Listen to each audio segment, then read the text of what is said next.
آپ نماز پڑھتے ہیں اور نماز میں آپ اتحیات پر بیٹھتے ہوں گے.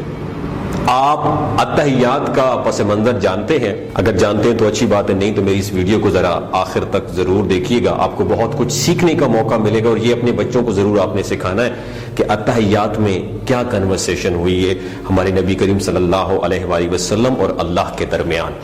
آج ہم آپ کو اتحیات کا پس منظر بتاتے ہیں کہ ہم نماز میں اسے کیوں پڑھتے ہیں. اتحیات ایک مکمل پریئر، ایک دعا ہے جسے ہم اپنی ڈیلی روٹین کی نماز میں سے ریپیٹ کرتے ہیں. جب مجھے اس کی اہمیت، امپورٹنس کا احساس ہوا، معلوم ہوا، تو یقین مانے میرا دل بھی پگھل گیا. اب دماغ کی کھڑکیوں کو کھول کے سنیے گا. در حقیقت اتحیات اس کنورسیشن، اس گفتگو اور اس مکالمے کا ایک حصہ ہے جو دوران معراج اللہ رب العزت اور اس کے محبوب محمد مصطفیٰ صلی اللہ علیہ وآلہ وسلم کے مابین ہوا. جب حضرت محمد صلی اللہ علیہ وآلہ وسلم اللہ رب العزت سے ملاقات کرتے ہیں، ملتے ہیں، تو آپ صلی اللہ علیہ وآلہ وسلم نے السلام علیکم نہیں کہا. یاد رکھیے دوستو، کوئی اس ذات کو کیسے سلام کہے جو بذات خود پیکر سلام ہو. ہم اسے سلام نہیں کر سکتے کیونکہ ساری جو سلامتیوں کا خالق وہ اللہ خود ہے.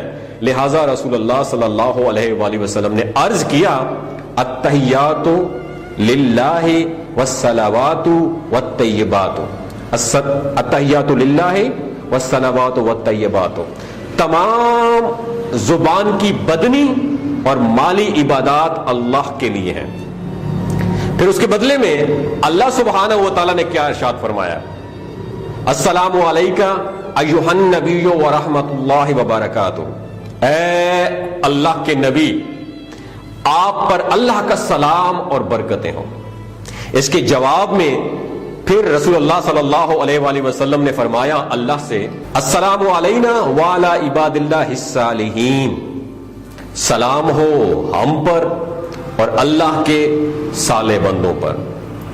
دوستو یہاں پہ آپ نے نوٹ کرنا ہے کہ آپ صلی اللہ علیہ وسلم نے ہمیں بھی اس دعا میں، اس جواب میں شامل کیا، اور اللہ کی جو صالح بندوں کی بات کریں وہ ہماری بات کی ہے، یعنی آپ کی اور ہماری انسانوں کی بات کی. اللہ عز و جل اور اس کے حبیب نبی کریم صلی اللہ علیہ وآلہ وسلم کے مابین یہ مکالمہ سن کر پھر فرشتوں نے کیا کہا؟ فرشتوں نے کہا، اشہد ان لا الہ الا اللہ وحدہ لا شریک لہ واشہد ان محمدا عبدہ ورسولہ. کہ ہم گواہی دیتے ہیں، میں گواہی دیتا ہوں کہ اللہ کے سوا کوئی معبود نہیں، اور میں گواہی دیتا ہوں کہ حضرت محمد مصطفیٰ صلی اللہ علیہ وآلہ وسلم اللہ کے بندے اور اس کے پیغمبر ہیں. سبحان اللہ، سبحان اللہ. یہ معلومات اور اس کا ترجمہ جب میں نے پڑھا تو مجھے بڑا اچھا لگا. سوچا آپ کے ساتھ بھی شیئر کرتا چلوں. یہ علم ہے، جب بھی علم آپ کو حاصل ہوتا ہے، کوئی آپ کی معلومات میں اضافہ ہوتا ہے، تو انسان کا فرض ہے کہ وہ اس علم کو، اس معلومات کو دوسروں کے ساتھ ضرور شیئر کیجیے. اس معلوماتی ویڈیو کو دوسروں کے ساتھ آپ نے ضرور شیئر کرنا ہے. اور یہ میں بات اس لیے کر رہا ہوں کیونکہ جب مجھے پتہ چلا تو یہ میں نے اپنے بچوں کے ساتھ بھی شیئر کی. اگر آپ کو، کیونکہ سر سفید ہو جاتا ہے بچپن سے لے کر بڑھاپے تک، عربی کا تو پتہ ہے ہمیں، رٹی رٹائی جو ایک نماز ہے وہ بھی ہمیں پتہ ہوتا ہے، لیکن اگر اس کا مفہوم سمجھ جائیں گے تو آپ کو نماز پڑھنے میں لطف بڑا آئے گا، نماز پڑھنے میں آپ کو سکون بڑا آئے گا. اپنا اور اپنے ساتھ جڑے رشتوں کا خیال رکھیے گا. اللہ حافظ.